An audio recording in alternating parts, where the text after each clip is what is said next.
It's the 19th century. On a Friday night in Vilnius, Lithuania, in the Jewish neighborhood of Vilna, the families prepare for the Sabbath the following day. Since the Jewish families are not allowed to work or cook the next day, they take a crock of meat, beans, and vegetables down to the local bakeries and place them into the ovens. While the oven's fires have been put out, the large stone ovens have retained their heat, and overnight, the stews cook slowly from the cooling ovens. The next morning, the stews have been slow cooked and are ready to eat.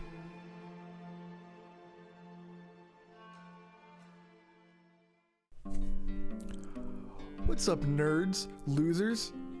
What was that last one? Oh yeah, gamers. I would call myself a certifiable gamer.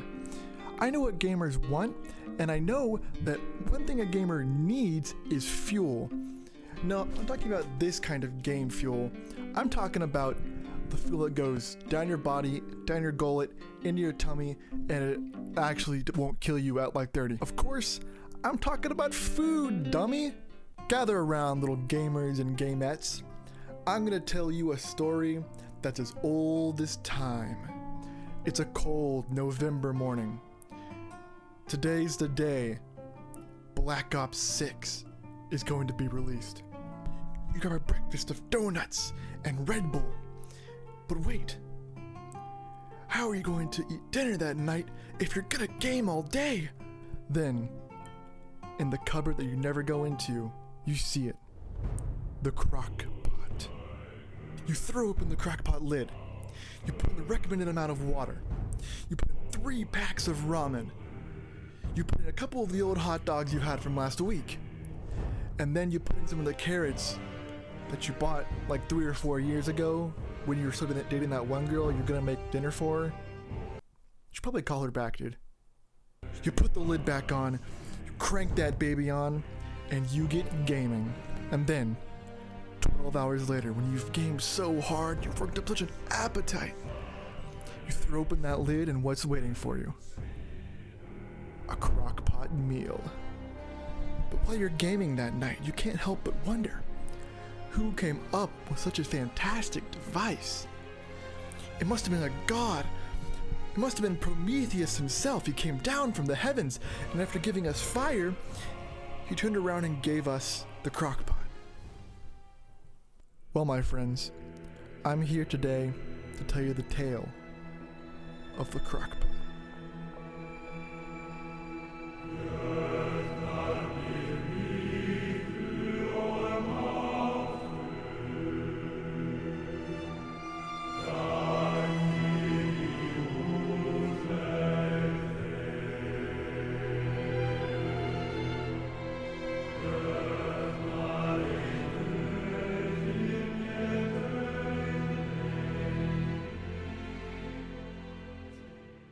The protagonist of our story is one Irving Maxim, one of God's chosen people living in Chicago. His grandmother, a Jew, would tell him stories of the Jewish people and their Sabbath meals in Vilnius. During the particularly hot summer of 1936, Maxim didn't want to add extra heat to his house by turning on an oven, so he started working on an invention. Maxim was a very curious individual, and his curiosities led him to invent a lot. He was an electrical engineer by trade, which helped him in his endeavors here. Now, instead of adding extra heat to his house by turning on the oven, yeah. Are you sure about that? He wanted to make an electric cooker. This was just to cook beans. And finally, in 1940, after 4 years of inventing and patenting, the Maxim Beanery all-purpose cooker was born. After a few years, the patent was bought out by a rival company named Rival Company. They took a good look at it and they thought, man, this thing is kind of cool, but it fucking only makes fucking beans. So they hired another inventor. He came in and modified it for large-scale production and also for the use of making large family meals and not just fucking beans. And it was under the Rival Company, after rebrands and renamings, the Maxim Beanery all-purpose cooker was renamed to the Crock-Pot. And the rest is history. But why do I care about a Crock-Pot? I mean, I can just get Uber Eats and just get here super fast, or I can just go to McDonald's and get there. Shut the fuck up, alright? Go out and buy a Crock-Pot right fucking now. I fucking dare you. I'll tell you why it's the best goddamn kitchen appliance ever fucking invented, alright, you little shit? I'll make you happy?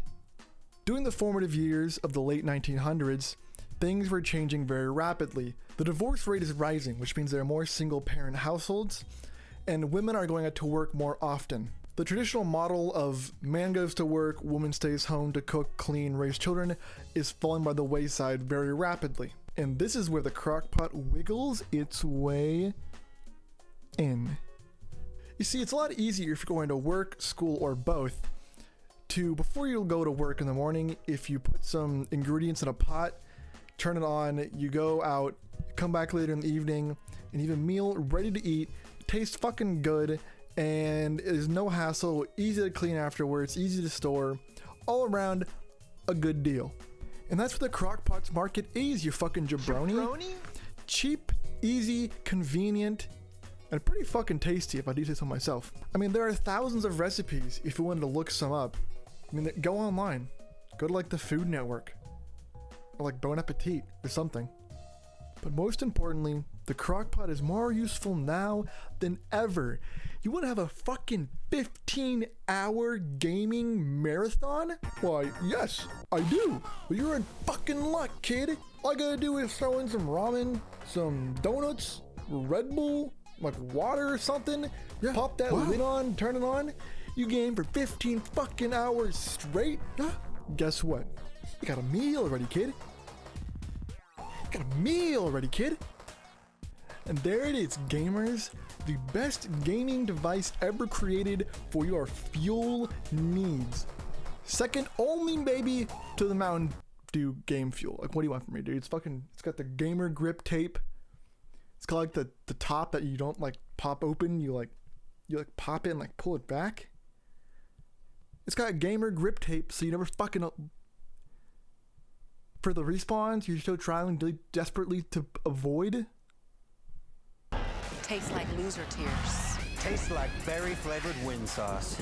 Yeah, I had some more shit in the script about like the health benefits or whatever, but like, I mean, if I'm gonna run through that right now, like really quickly, yeah, I could. Basically, it's better to use like cheaper meats to Crock-Pot because 2 meats have more connective tissue and are more like lean usually. But slow cooking for like a long time breaks down the tissue and makes it taste better. Like the more tough muscles taste better if they're tended properly. As slow cooker is really bad Crock-Pot, whatever. I think there's something else in here too. Let's see. Raw kidney beans, lesser extent, the highly toxin lectin, phymothymoglobulin. Eating a few beans can be toxic, and beans can be as much as 5 times more toxic if cooked at 80 degrees Celsius than if eaten raw.